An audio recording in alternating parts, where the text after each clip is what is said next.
Hello hey hi myself Meenu and हम लोग आज करने वाले हैं R.S. Sharma the India's ancient past book का पहला चैप्टर जो कि है the significance of ancient Indian history का हम लोग देखने वाले हैं। So let's start without any further delay. The study of ancient Indian history is important for several regions.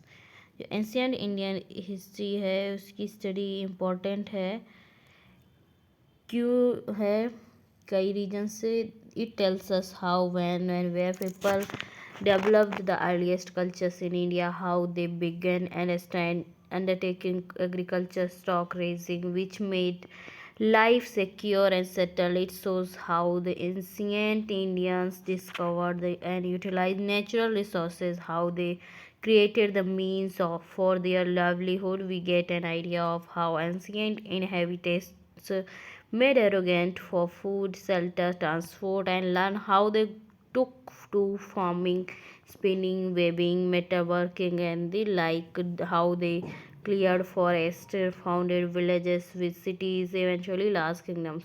तो मैं इसको एक्सप्लेन नहीं करूँगी क्योंकि ये सिर्फ ये बताना चाह रहा है कैसे स्टार्ट हुआ, ये आप समझ सकते हैं। जहाँ ज़रूरत होगी वहाँ पे मैं एक्सप्लेन करूँगी, ठीक है। तो लेट्स सी नेक्स्ट पैराग्राफ। तो नेक्स्ट पैराग्राफ क्या है आपका? People are not consider civilize unless they know how to write the different forms of writing prevalent in India today all are derived from the ancient scripts. लोगों को civilised नहीं समझते जब तक कि वो लिखना ना जानते हों, और जो अभी लिख रहे हैं वो एंशिएंट स्क्रिप्ट से डिराइव्ड हैं। And this is also true for languages that we speak today, and languages we use have roots in ancient times and have developed through the ages. So unity in diversity ये काफ़ी frequently use terms है and इसको समझना बहुत ज़रूरी है। So ancient Indian history is interesting because many races tribes intermingled in early India. So ancient Indian history को समझना क्यों ज़रूरी है? क्योंकि इसमें मैनी रेसेस मतलब gene pool and tribes intermingled हैं, एक दूसरे से मिले हुए हैं इन अर्ली इंडिया में। The pre Aryans, the Indo Aryans and the Greeks, Scythians and the Huns, Hund's and Turks and others made India their home.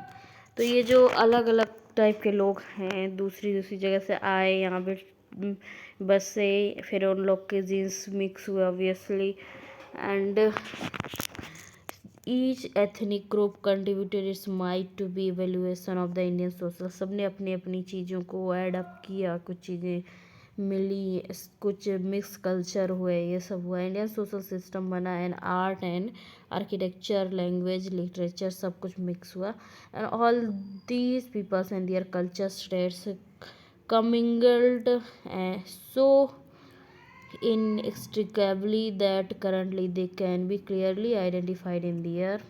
तो फिर ये सभी के कल्चर्स मिक्स हुए, कुछ नहीं, एंड इनएक्सट्रिकेबली दैट वो मतलब ऐसे है कि क्लियरली आइडेंटिफाई किया जा सकता है इन दियर ओरिजिनल फॉर्म में।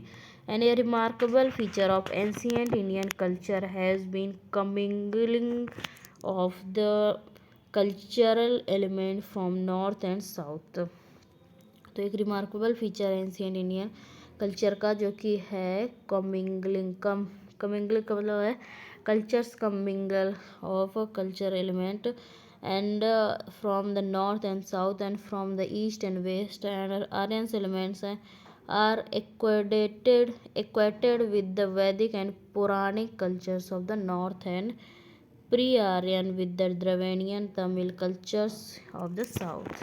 तो आर्यंस एलिमेंट क्या है? Are the equated with the Vedic and Puranic culture of north and pre-Aryan with the Dravanian जो and Tamil culture of the south, and however many Munda, Dravanian and other non-Sanskritic terms occur in the Vedic text ascribed to 1500 to 500 BC.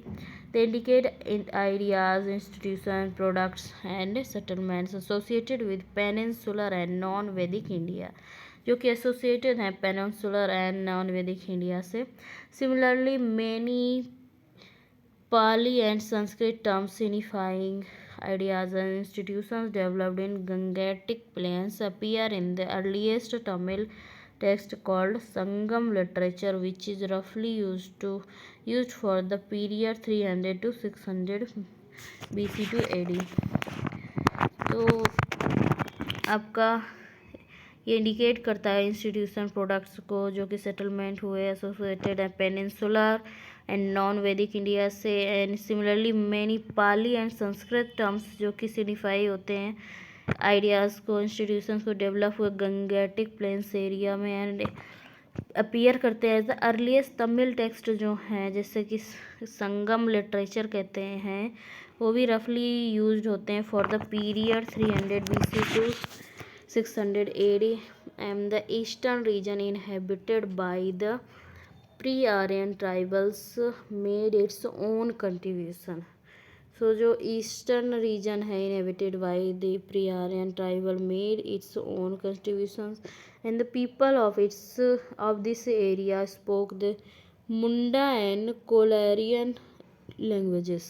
और इस area के जो people हैं वो क्या बोलते हैं, मुंडा एंड कोलेरियन लैंग्वेजेस को बोलते हैं। Several terms that signify the use of cotton navigation digging stick and in the Indo-Aryan languages have been traced to the Munda languages by linguists, and although there are many Munda pockets in the Chota Nagpur plateau, remnants of Munda culture in the Indo-Aryan culture are fairly strong।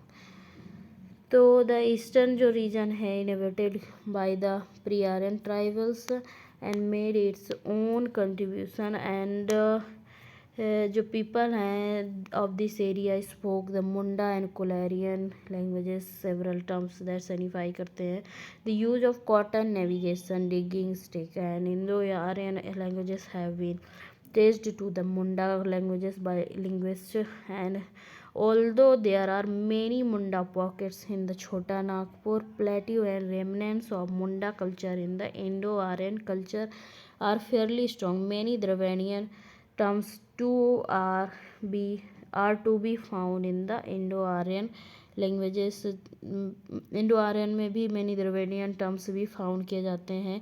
It is held that changes in the phonetics and vocabulary of the Vedic languages can be explained as much as on the basis of the Dravidian influence as that of the Munda।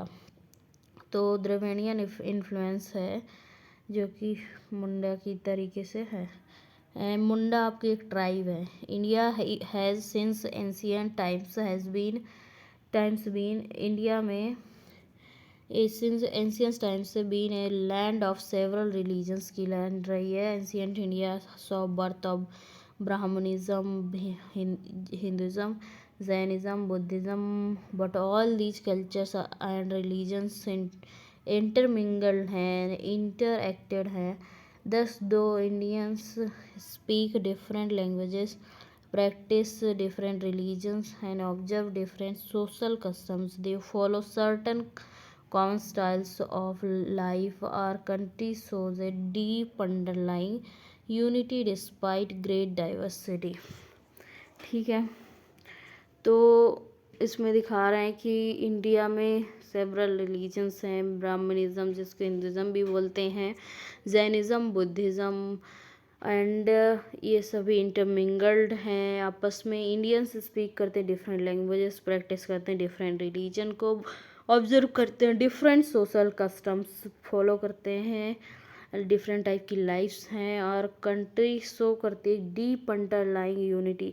इस इतनी सब difference के बावजूद सब एक दूसरे में United हैं, कई चीज़ें इनसे मिलती भी हैं। तो underlying deep despite great diversity, unity है डिस्पाइट ग्रेट डाइवर्सिटी के बावजूद। And the ancients strove for unity, जो एंशियंट्स हैं strove for unity. The Indian subcontinent was geographically well defined and its geographical unity was supplemented by cultural integration. तो Indian जो सब continent है geographically well defined है, geographical unity was supplement हुई by cultural integration के द्वारा, and दो there existed many states, languages, cultures and communities.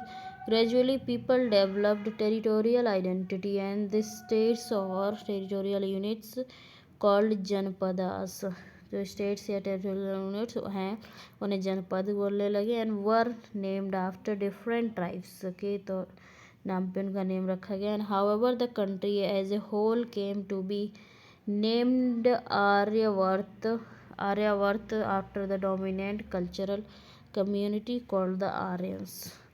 तो Aryavarta denoted northern and central India and extended from the eastern to be western sea coast. तो आर्यावर्त जो कहते हैं महाभारत में ये टर्म यूज होता है, तो ये आपका कहाँ से शुरू है, ये सेंट्रल इंडिया में है, extended from eastern to western sea coast, east से लेके वेस्ट सी कोस्ट तक फैला हुआ है. The other name by which India was better known was Bharatvarsha और the land of भारतास.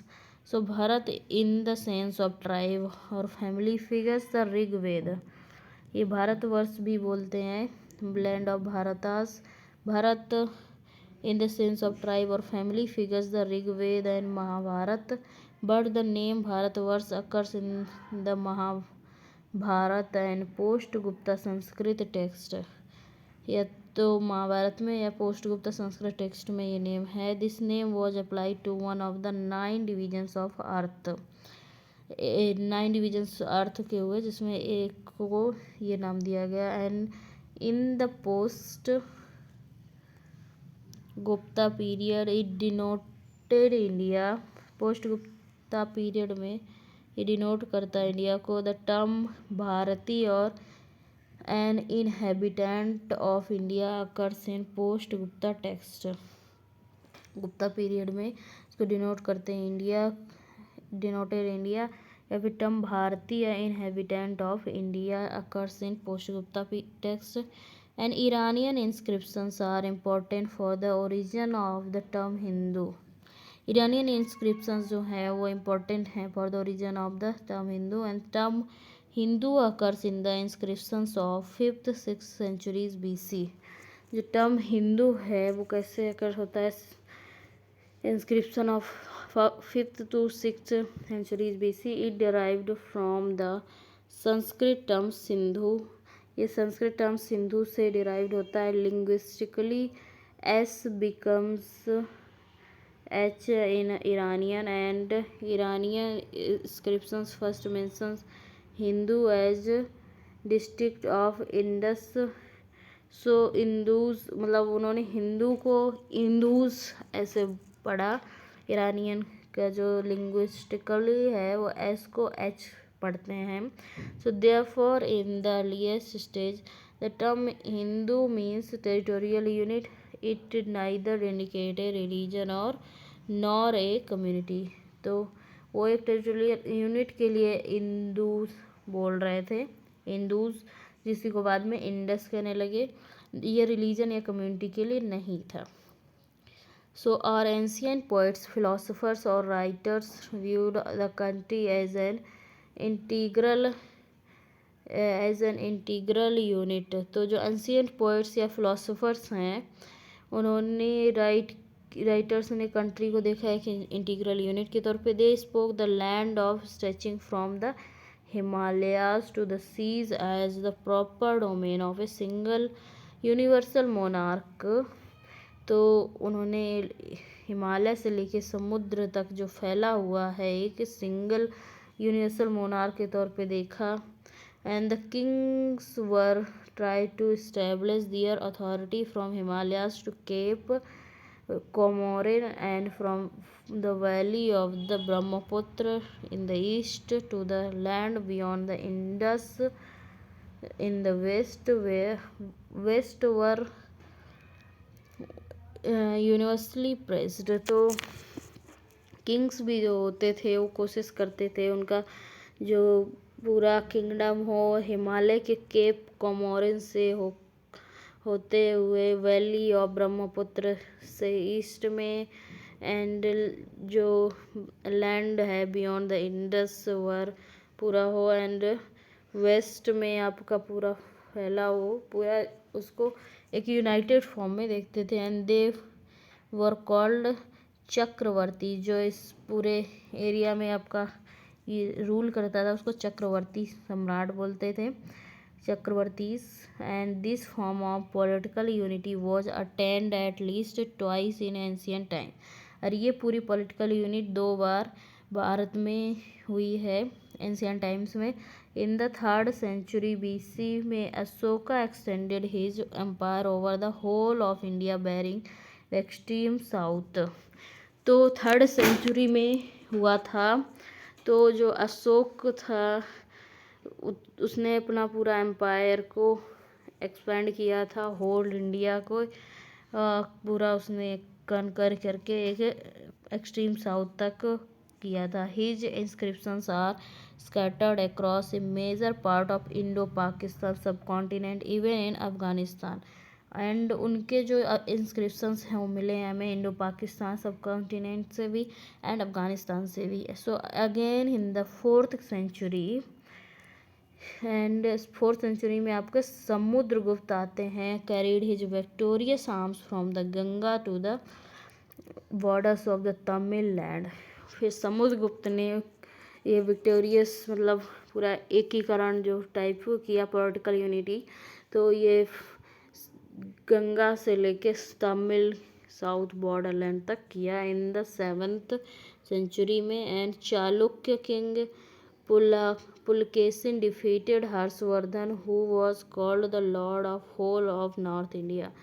And 7th century में चालुक्य किंग थे पुलकेशिन जिन्होंने डिफीट किया हर्षवर्धन को, हु वॉज कॉल्ड, हर्षवर्धन को क्या कहते थे, lord of whole the north India.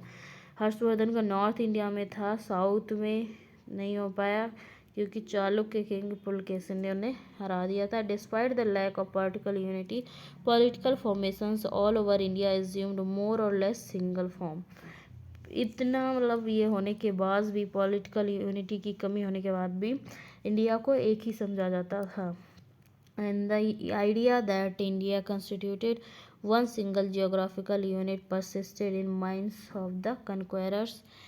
तो जो आइडिया होता था इंडिया को लेके सिंगल जियोग्राफिकल यूनिट ही समझता था conqueror and cultural leaders. And the unit of India who also recognized by foreigners, unity of India जिसको फॉरेनर्स भी मानते हैं, they first came into contact with the people living in the Sindhu और Indus, तो so they named entire country after the river। तो सिंधु को वो लोग इंदु नदी रिवर बोलते थे, सो उन्होंने पूरे कंट्री को इस रिवर के ऊपर नेम दे दिया इंदूस, तो इसी से बाद में इंडिया हुआ। एंड द वर्ड हिंद और Hindu is derived from Sanskrit term Sindhu. Hind जो वर्ड है वो किस सिंधु से डिराइव्ड है। And on the same basis the country became known as India which is very close to the Greek term for it. India came to be called Hind and और in Persian में हिंद बोलने लगे, and Arabic languages में इसको हिंद बोलते थे। In post Kushan times the Iranian rulers conquered Sindh area and named it Hindustan. तो जब पोस्ट कुषाण एरिया में ईरानियन रूलर्स ने कन्क्वर किया सिंध को, तो उसको नाम दिया हिंदुस्तान। ठीक है, so we find continuing efforts to establish linguistic cultural unity in India। And in the 3rd century BC, Prakrit served as the lingua। 3rd century BC में प्राकृत लैंग्वेज थी, उसे सर्व किया lingua franca across the major part of India में इस time Prakrit भाषा थी। And Ashoka's inscriptions were inscribed in the Prakrit language, mainly in Brahmi script. Ashoka के जो स्क्रिप्ट हैं वो सब इंस्क्रिप्शंस हैं वो किस लैंग्वेज में, प्राकृत लैंग्वेज में हैं एंड ब्राह्मी स्क्रिप्ट है उनकी. Later Sanskrit acquired the same position and served as the state language in the remote parts of India. फिर बाद में संस्कृत ने ये जगह ले ली. And this process was conspicuous during the Gupta period in the 4th century. और ये प्रोसेस सेम था गुप्ता पीरियड में.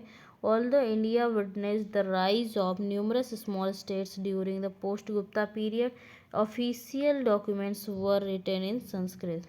पोस्ट गुप्ता पीरियड में जो ऑफिशियल डॉक्यूमेंट्स हैं वो संस्कृत लैंग्वेज में लिखे गए हैं. Another notable fact is that the ancient epics the Ramayana and the Mahabharata were studied with the same zeal and devotion in the land of the Tamils as in the intellectuals circles of Banaras and Taxila. तो एक notable fact ये भी है कि ancient जो epics यानी कि ये हमारे महाकाव्य हैं रामायण और महाभारत, इनको उसी उत्साह के साथ और डिवोशन भक्ति के साथ पढ़ा जाता था साउथ में तमिल्स में भी जितना कि बनारस या तक्षशिला वगैरह में पढ़ा जाता था. So originally composed in Sanskrit, various versions of these epics were produced in different local languages. However, whatever the form in which Indian culture, values and ideas were expressed, the substance remained largely the same throughout India. तो whatever the form in which Indian culture, values रही हो, ideas were expressed, substance remained largely same through out the India. तो इसका मतलब है कि मतलब जैसे उनके वर्जन्स आ गए, नॉर्थ में नॉर्थ इंडियन लैंग्वेज है, साउथ में साउथ इंडियन लैंग्वेज में, बट कंटेंट सेम है, थोड़ा बहुत चेंजेस हैं. तो ओवरऑल चीज़ें सेम रही पूरे इंडिया में. Indian history is specially worthy of our attention because of a peculiar type of social system which developed in India. In North India, Varna caste system developed which eventually spread throughout the country and influenced even the Christians and Muslims also. Even converts to Christianity and Islam continued to follow some of their old caste practice of Hinduism. जो converts थे Christianity में and Islam के, उनमें भी जो उनकी old caste practices हैं Hinduism की वो भी फॉलो होती रहीं. So the relevance of the past to the present. So study of India's past assumes special significance in context of the problems we currently face. Some people clamor for the restoration of ancient culture and civilization, and a substantial number are sentimentally swayed by what they consider to be past glories of India. So this is different from a concern for preservation of ancient heritage in art and architecture. What they really want to bring back is the old pattern of society and culture. तो इसमें क्या दिखाना चाह रहा है, some people जो कि claim करते हैं the for the restoration of ancient culture and civilisation and substantial number of are sentimentally swayed by what they consider to be past glories of India.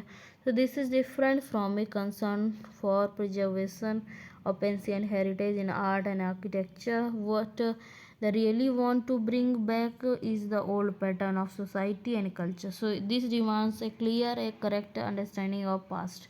So there is no doubt that Indians of old made remarkable progress in a variety of fields, but these advances alone cannot enable us to compete with the achievements of modern science and technology.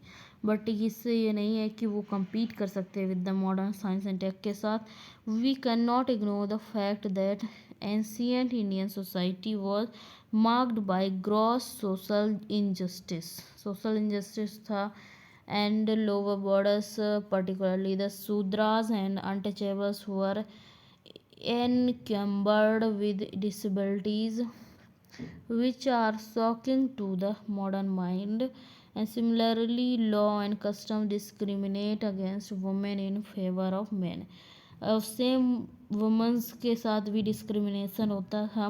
The restoration of the old way of life will naturally revive the standard all the inequalities and success of the ancients in surmounting the difficulties presented by nature and human factors can build our hope and confidence in the future, but any attempt to bring back the past will mean a perpetuation of social inequality and afflicted India. तो जो success है वो ancient की वो surmounted है in the difficulties presented by nature and human factors, जिसको build कर सकते हैं और होप एंड कॉन्फिडेंस है in future, but any attempt to bring back past will mean होगा कि perpetuation of social inequality and affected India, because in the past India was socially unequal and injustice was there for some castes, and all this makes it essential for us to understand what the past means. Past is not overall full of roses or dirt, there is mixed, and we have many survivals of ancient medieval later times persisting in the present. The old norms, values, social customs, and ritualistic practices are so deeply ingrained in the minds of people that they cannot easily themselves get rid of them. So, unfortunately, these survivals inhibit the development of the individuals and the country and were deliberately fostered in colonial times. So India cannot develop rapidly unless unless जब तक कि such vestiges of past are eradicated from its society. India कभी भी उतना fast नहीं हो सकता develop जब तक कि ये इवल्स जो सोशल इवल्स हैं वो सोसाइटी से ना हट जाएं. So the caste system and sectarianism hinder करता है. हैंडर मतलब होता है बाधा लाता है पाथ में of the democratic integration and development of India. So caste barriers and prejudices do not allow even educated individuals to appreciate the dignity of manual labor and hamper our unification for a common cause. So, though women have been enfranchised, their age-old social subordination prevents them from playing their due role in society.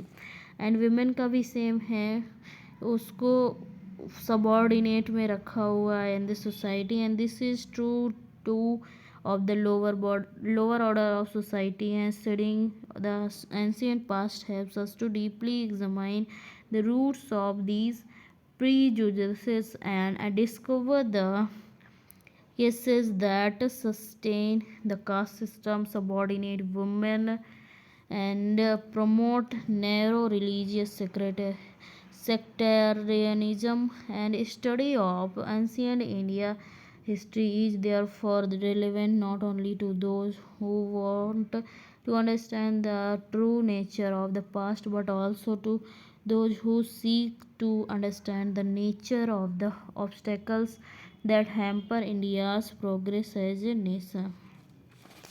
तो जो study है ancient Indian history की therefore relevant है not only to those who want to understand मतलब true nature of past, but also to seek understand nature of obstacles that hamper करती हैं India की progress को as a nation.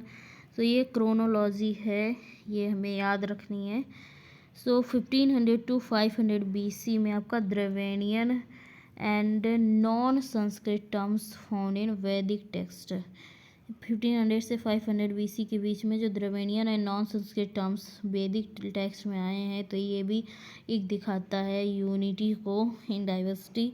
And 300 BC से 600 AD के बीच में संगम literature जो कि आपके तमिल्स में देखे गए हैं।